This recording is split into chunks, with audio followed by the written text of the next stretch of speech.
consumers now more than ever understand what quality is, and they'll reward you for it. It's the e-commerce master plan podcast, here to help you solve your marketing problems and grow your e-commerce business. Cutting through the hype to bring you inspiration and advice from the e-commerce sector and beyond. Here's your host, Chloe Thomas. Hello and welcome. It's great to have you here. Thank you for hitting play and choosing to listen to one of our inspiring guests. And re this guest, huge thanks to Daniel Parrick-Hill from Flair and our guest in episode 468 for introducing us to this brilliant guest. Thank you, Daniel. Now, in this episode, we're talking to someone who's almost 2 years into their business journey, and they've had a really good start with a very seasonal product, layered on lots of sustainability, learnt an awful lot, and he's going to be sharing kind of their journey so far, including the marketing method he would never do again, and the one that's been absolutely awesome for them over the last few months. Probably a couple of surprises coming for you all in those two as well. Before we meet our guest, I just want to tell you all about a podcast I've been enjoying recently. It's called Upflip. 80% of new businesses fail, and Upflip is on a mission to flip that script by connecting business owners and entrepreneurs with the knowledge they need not to just survive, but to thrive. On the Upflip podcast, you'll hear interviews with real business owners who share the tried and true strategies and insights that help them turn their ideas into profitable businesses. If you're looking for actionable, practical business advice, you'll find it on the Upflip podcast. Right, here we go. And please remember to listen right to the end of the episode so you don't miss out on my guest's brilliant top tips, really good in this episode. I mean, they're good in every episode. They are really good in this episode. And my own take on this episode. If your tech stack is becoming a bottleneck to growth, it's time to replatform, and you should check out Shopline. Shopline is the modern commerce platform that's disrupting Europe as one of Asia's leading e-commerce platforms. Whether your bottleneck is setting up more sales channels like social commerce or expanding to new markets globally, Shopline takes care of everything from store setups, checkouts and payments to logistics and more. With single-click migration and out-of-the-box tools, they're there to help. The best part about it, you don't need to pay until your site is live. Here in the UK, they power brands like In The Style and Everything £5, whilst in Asia, they're the platform of choice for huge brands like Lego and Muji. If you want to scale, it's time to book your free trial or have a chat with one of the Shopline team. Find out what Shopline could do for you via ecmp.info/Shopline. That's ecmp.info/SHOPLINE. Hello, I need your help. We are always striving to make this podcast better, to make it more useful and inspirational for all of you who are listening. To do that, I need to know what you think. Like I always say, the customers have all the answers. Or in this case, the audience have all the answers. That's you. I want to know who you are, what you want to learn about, what you think of the podcast, and a few other things too. The survey is open throughout February, and I've made it super easy for you to fill in. You can skip any question you don't want to answer, and it shouldn't take you more than a few minutes. Just go to ecmp.info/survey, that's SURVEY, to help me out. I really appreciate it. Go on, help me make this show better at ecmp.info/survey. And now to introduce our special guest. Freddie Winterbotham is the co-founder at CosyPanda, sellers of sustainable warmth in the shape of hot water bottles and their covers. They sell via their Shopify store, wholesale and collaborations. And founded in 2022, they've already achieved 100,000 in their first 16 months of trading. Hello, Freddie. Hi, Chloe, and thank you so much for having me. That's brilliant to have you here. I don't think I've come across any other D2C brands doing hot water bottles, which possibly has now got all the audience screaming at their phones going, how do you not know about X, Chloe? But such an interesting niche. So I'm really interested to find out how you ended up in that space and what you're discovering, because let's face it, you discover an awful lot more once you start than you think you're going to at the beginning. But how did you end up in e-commerce? What's led you to this point? Sure. So I suppose a slightly unconventional route. So after university, I left straight for China And then I spent 8 years living there, actually working in the education space, so online education and sending students here. And then about 2 years ago, I decided I wanted to return to the UK and sell a product. I've always wanted to sell a product. Dealing with Chinese parents and British tutors and being stuck in the middle of a service company, obviously the grass was greener. So yeah, I came back, sort of did some learning about the climate crisis. So decided I wanted to make a sustainable product, and then was brainstorming one day. And, we've always used hot water bottles in our house. And this was the time last year, especially when bills were going up ridiculously. And so I thought, I did some Googling and I thought, I don't think there's a good enough brand out there and a quality product. And so, yeah, that's how we came up with CosyPanda. I find that so fascinating, because one of my questions was going to be, did you think that your business was going to be about selling to this, and then you suddenly discovered the climate crisis gave you another route into sales? But actually it was sort of the energy crisis, I should say, gave you another route into sales. Or was it like the energy crisis, it sounds like, was one of the key catalysts for you hitting the go button? Yeah, completely. I mean, people always say find a problem and then, build your product or your solution around that. That was one of the main problems. I thought, what are people struggling when they're in, homes, but also where's, the mass market going, and the demand for sustainably, UK made goods, sort of mass market now is growing. So I thought that sort of makes sense to me. And yeah, and hot water bottle fit that nicely. Yeah, it's the whole piece of heat the human, not the room, isn't it? And that reduce your costs, improve the environment by not heating a whole house when there's two of you sat on a sofa watching the telly. I think there was a politician also a couple of years ago who sort of said, just put on a jumper. And I remember there was quite a lot of uproar, but then certainly around my parents and people like that, they were like, well, it completely makes sense. We're all for that. So exactly. It's like, use a hot water bottle and, you'll save a lot of money instead of turning up the heating. It costs, 10, 20 pounds, 6 hours use these days. Exactly. Okay, let's talk a bit more about CosyPanda then. Where in the world are you and where are you selling to so far? So I'm based in between London and the Cotswolds, which is where our factory is in Wiltshire, near the Cotswolds. So we are based there and we sell to primarily UK D2C. We do have some sales in actually an array of countries. France, we sell a bit D2C, and then through wholesale, so through fair.com. We've had orders, Canada, the US, Japan, Germany, quite a spread. But the main focus is definitely the UK. You mentioned Fair, FAIRE, for anyone who's going, what's this amazing platform? Which is the online wholesale trade show, essentially, virtual trade show that goes on all the time. Are you purely wholesaling via trade, or are you doing via Fair, or are you doing other routes to wholesale? So we do Fair. We did Top Draw this year, which is the event held by Clarion at Olympia in London, which is a sort of trade show for independent and larger retailers. So we got some interest there. And then earlier on, I did a lot of Instagramming and messaging small sort of green boutiques, garages, these sort of companies who'd shown initial interest. So we sell direct to them through Fair and then through the people who we met at the trade show. How was your first experience of a trade show? Because they are unique and exhausting. Yeah, it was quite exhausting. There's a lot of hours in the day where you're not speaking to anyone, which is tough. And it's difficult because you go there and everyone says, oh, lovely to meet you. You've got to sort of do these for 3-4 years before things happen. And you're opposite sometimes these massive installations. We're opposite this fantastic installation of selling gift cards, which is about 5,000 times the size of our minuscule little closet. And you just sort of stand there all day. So it was good. But to be honest, I think there's other routes because the amount it costs to set up and time. Again, if I spent half a day messaging more or calling shops who I know would probably fit, I'd probably have just as much success, I think. It's a lot of eggs to put in one basket with the expense of it. And it's hugely time crushing, because, you say there's a lot of time you're there standing, not talking to anyone, but it's not like you can be on your laptop for that time. It's really tough. I think there's definitely a strategy to it, and there's definitely either you love it and you find it to be a great route to market, or you go, actually, sod this. I'll go and do something else.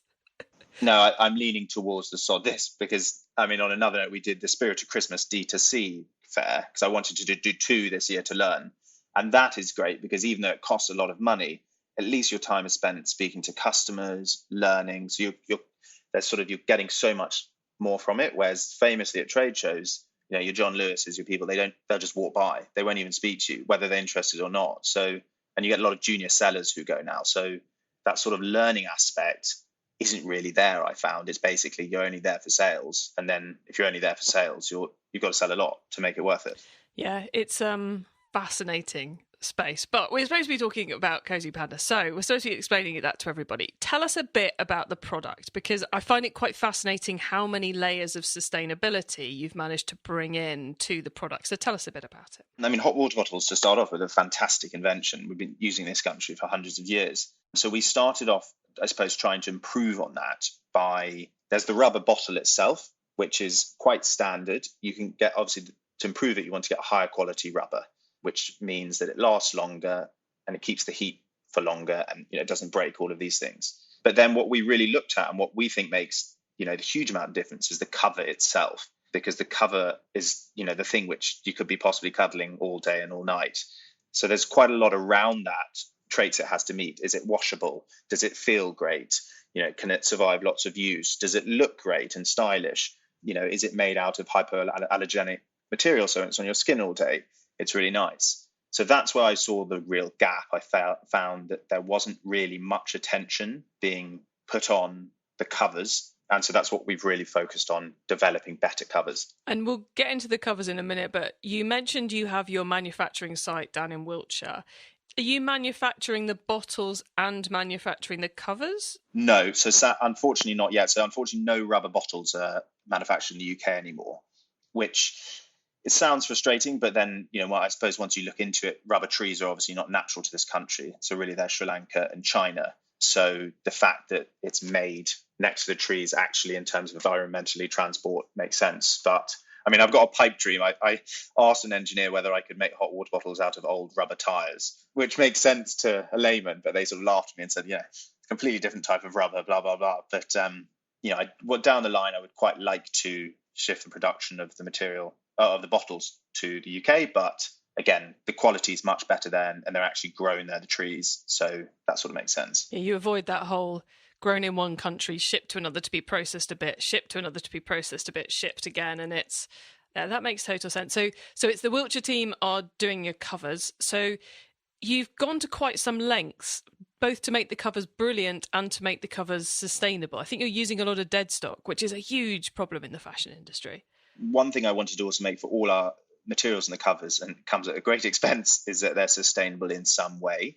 So we've got our sort of more natural materials, so our organic cotton, bamboo, and then we go for our slightly more funky sustainable materials, which, for example, our Eco Teddy, which is our bestseller, which is made from recycled plastic and recycled plastic bottles. And then we've got our dead stock. So I found a big storage place in Tunbridge in Kent, which is connected to a greater place in Italy. And they basically take loads of fashion dead stock and you just go there. It's great. I just went there one day, felt about 4,000 different materials in a room, like that, don't like. And, then took about 40, tested about 10, and then chose from that what not just looks great, but works great as a cover material. Brilliant. And I suppose that if you're using dead stock, you get that opportunity of sell through and limited edition and all that kind of thing, because it being dead stock, there's only a limited supply of it anyway. Yeah, that's a benefit which we definitely try and trump. And next year, looking ahead, I think I'll do a lot more limited edition and probably slightly nicer, more expensive materials, recycled cashmere, recycled wool from Scotland, etc. Very cool. Okay, and what does your team look like? Obviously very early stage, but you've got people doing manufacturing, there's you. What does the rest of the team look like and what are they doing? Sure. So we've got my co-founder, Dan, who is great. So Dan is mostly taking care of a lot of the logistics, the fulfillment. We have a fulfillment center now, making sure those work, as well as helping me with branding. And then everything else is pretty much me. Unfair to Dan. Dan does a huge amount, but between us, we do pretty much everything. I wanted to make this very lean from the start, because especially when you're starting off, and I'm sure lots of other listeners have had this, you're bombarded with, you need this £400 thing, you need this app, you need this, and suddenly, you can get to about 4,000 spending per month pounds for, just add-ons and, services, not even a human. And without even realising whether you should, and then they all end up overlapping, and you're actually paying for something 3 times, but not even doing it. It's very easy to get lost in all of that, definitely. So you're primarily on kind of the marketing and the sales generation then? Yeah, so I'm sort of product and the marketing and sales, which obviously nowadays go very much hand in hand. our factory in Wiltshire, they're great. We work with them, so they've taken a lot of work off our hands. And actually, manufacturing in the UK has been fantastic because they're so close. So you're not waiting for prototypes for an age, low MOQs. I'll go there in a week and, can we make this new bottle quickly? And they'll be able to do that. An MOQ being minimum order quantity? Yes, yeah. Which it's a big, I think, challenge. I looked at slipper socks as well as to see if that was an add-on. And I think the minimum order quantity I was getting through a connection was something like 3,000 pairs per colour per size, which means if you're having, minimum 3 colours and 2 sizes, you're looking at 30 grand plus just for that initial order. Yeah, it's so important to be agile at those early stages of a business. So you're not tying up all your cash flow in stock, but also so you can quickly respond to what the customer likes, doesn't like, etc. So if you're onshoring, so much easier to do that than if you're a long way away. Very cool. So cheeky marketing question then, Freddie. Is there a marketing channel you wish you'd never bothered with that you're going, I'm never going to touch that again? Yes, paid press. First off, explain what paid press is for anyone who's wondering, and then tell us why. So paying to be featured in a big press, so a national paper, online or offline. For me, I paid to be in the Daily Mail, and we're having quite a lot of sales, so I thought, let's do this. And just the response, just the click-through is just nowhere near what you paid, and you've got to pay a month in advance. And, they basically, from my sense, they fluff up all the numbers and they put it in front of you, and then it just didn't lead to anything. Whereas the organic stuff or the free press, which you can get quite easily, or not easily, but you can get, had so much better benefit. And I think it, partly because it's written as free press, we recommend this as opposed to an ad, which is basically what I paid for on the Daily Mail. Great, so not technically an ad, technically some editorial, but paid for editorial. Yeah, exactly. It's sort of a mishmash of those, yeah. Yeah, the PR and the advertising and affiliate, we did a whole thing on affiliates recently. The lines are blurring so much. You wouldn't do that because of the results, and did it also make you feel like you wanted more control over not just handing over a big chunk of cash for one thing, but having that optimization ability during a campaign? Yeah, exactly. That optimization ability, and also just being able to have a bit more editorial. I prefer to be in a smaller article with more about us and who we are, as opposed to, front and center, but just a box, really distilling and diluting your brand into something so small that it doesn't really show or say who you are. And then on the flip side, is there one marketing channel you're incredibly pleased you've done?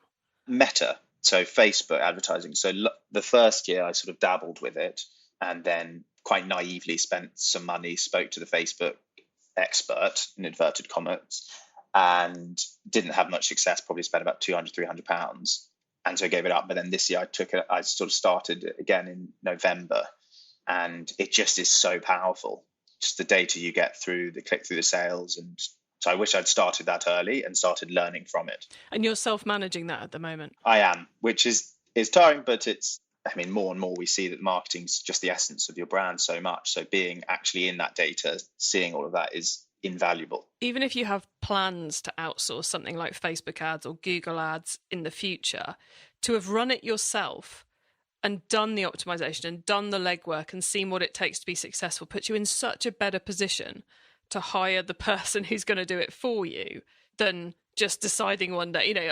I imagine you've learned a huge amount running those ads compared to if you're just going to hire someone, you might fall into a trap of hiring the wrong person. Yeah, no, exactly that. There was quite a lot of noise out there basically saying, Reels are hot this month.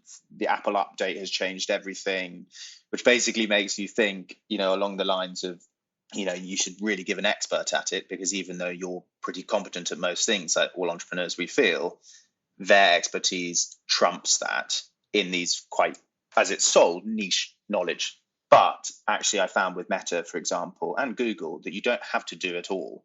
You don't have to even advertise on Instagram and Facebook. You don't have to do Reels. So even just doing, some of it, there is a route to it. So it's and very rewarding, and you get all the data, and you don't have to worry about losing money to the ad agency as well as unsuccessful ads. There are so much to be said for finding the right strategy on those channels. And that does mean not doing a whole load of stuff you could do and really getting good at that. So love that that's working for you, especially as at the moment, Facebook ads are over. So they're not. They're not if you do them right, they're hugely powerful. Now your business is big on the sustainability. You're solving a sustainability problem in people's houses because they can turn the heating down and just heat themselves. You are making the covers sustainably. You're using a natural product for the bottles because they're made out of rubber. Have you found that is a big calling card for people wanting to buy one of your hot water bottles, or have you got to use other messaging to bring in the sales? Is the customer seeing this as a sustainable product, or are they seeing this as a solution to a different type of problem? So yeah, it's a great question, and something I've learned was at the beginning when we started, we went all guns blazing, most sustainable hot water bottle. And what we found is really the mass market, I don't want to say don't care, but that's a sort of secondary importance to them. And I suppose that's partly because, we've made much better covers, but we haven't reinvented the hot water bottle. So we can't really claim we've made this new device, which is, much better at, saving money and keeping you warm. But yeah, we definitely dialed that back. So I see on Google, we have quite a good segment of ads, which basically bids on the keywords of sustainable, eco hot water bottle, green hot water bottle, environmentally friendly hot water bottle. But that's quite a small segment. And we do also have done quite well selling on some of the more sustainably focused marketplaces, like socialsupermarket.com, Veo, which is definitely where sustainable customers go. But for our more mass consumers, that's a sort of secondary point now.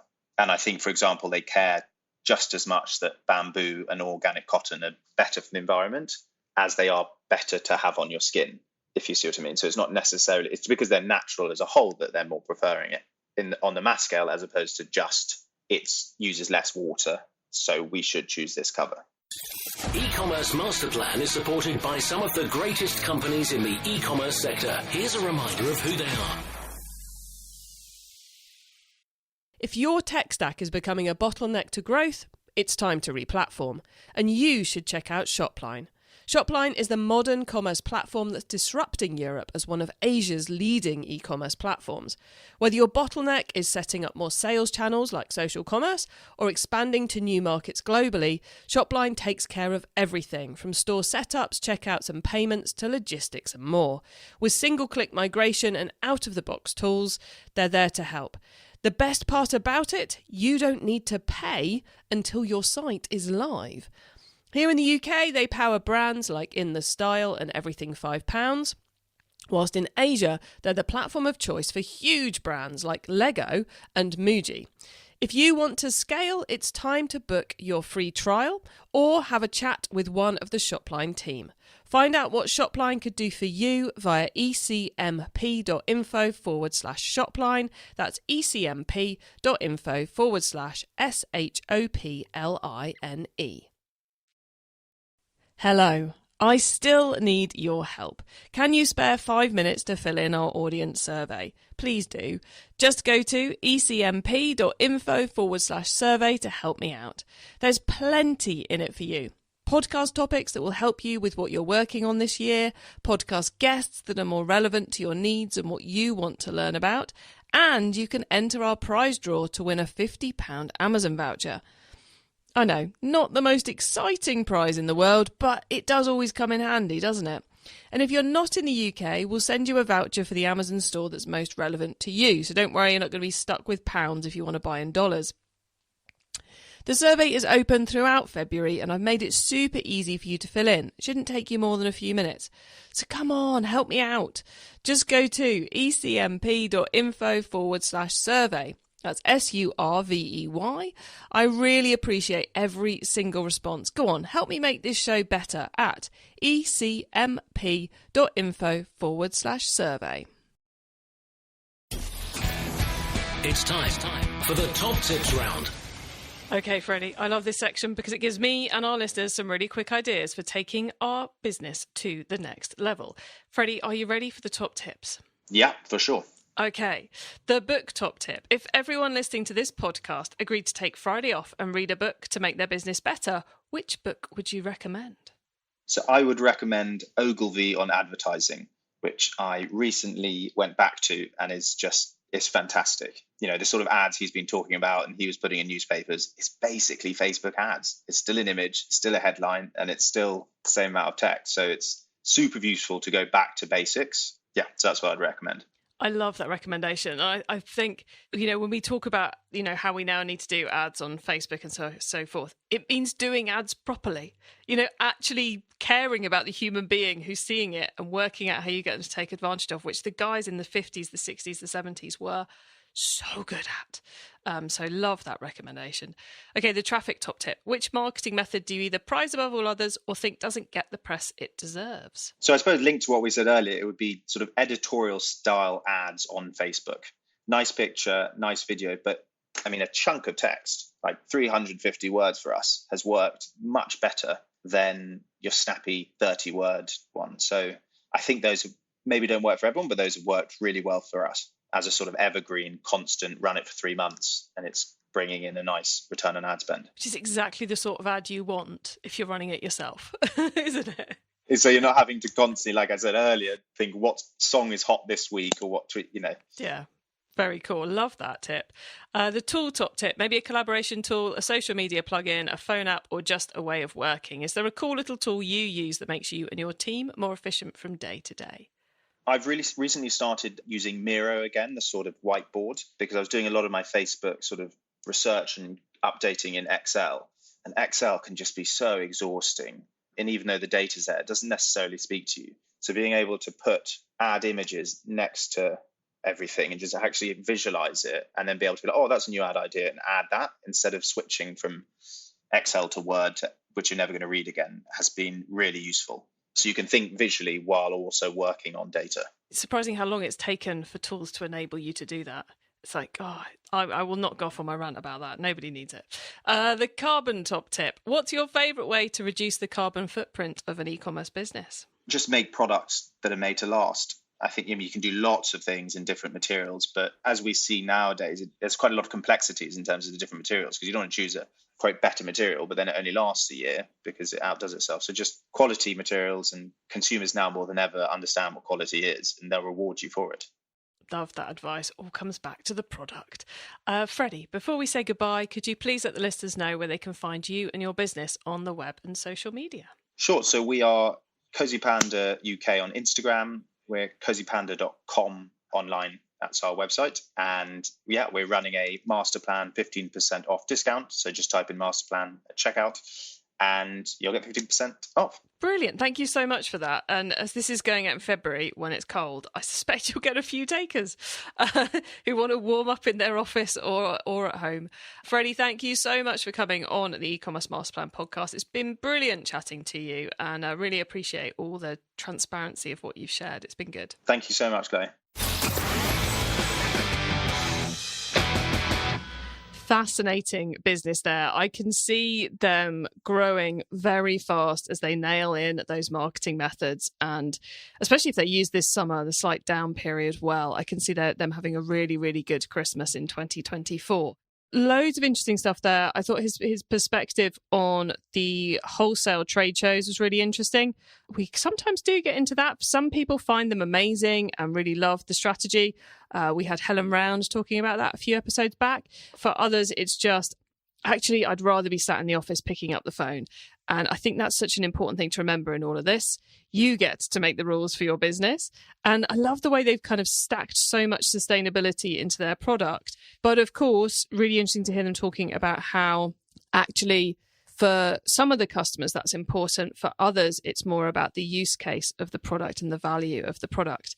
You can get our notes from this episode, including the top tips and links to what we've mentioned, by heading over to ecommercemasterplan.com/podcast, or use our direct to episode short links. That's ECMP, short for e-commerce master plan, ecmp.info/ the number of this episode. Put that in the URL bar and you'll be directed straight to the correct episode page. And when you get to the website, please do add yourself to our email list so you don't miss out on any of the other things I share to help you improve your business, like our e-commerce explored webinar series. If you liked this episode, then why not check out episode 462, where I'm chatting to Dr. Christina Dean from the R Collective.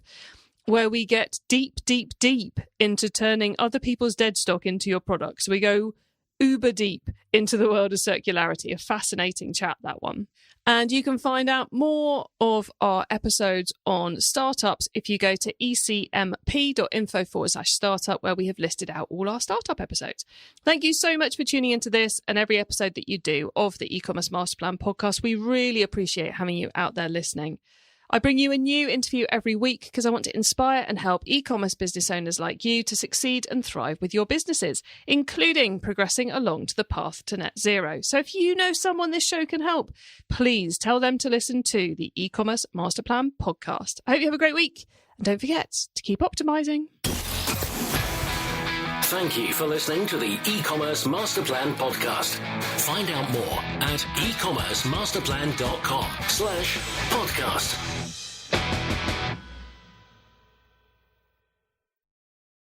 If your tech stack is becoming a bottleneck to growth, it's time to replatform, and you should check out Shopline.